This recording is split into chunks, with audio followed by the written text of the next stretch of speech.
Olha, tá filmando. Presente, viu?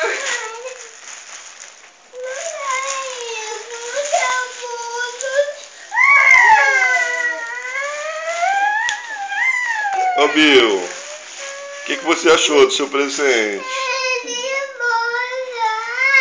O que você quer ganhar? Você não gosta de ganhar roupa, não? Por que roupa é tão bom, Bill?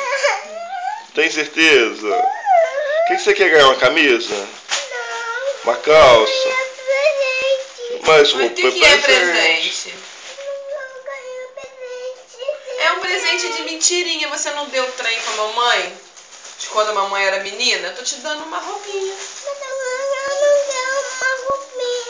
Roupinha tão bom. Então pega lá que eu vou embrulhar o carro pra você, ó. Vou botar o carro lá. Você quer ganhar uma cueca?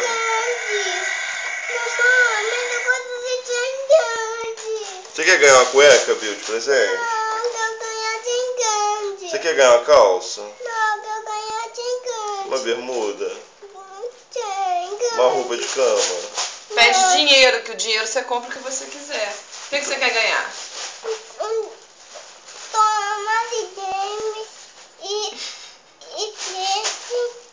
O que você quer falar para as pessoas que te dá roupa? Fala assim, não me dê mais roupa, eu não gosto de roupa. Fala. Roupa é presente. A mamãe gosta.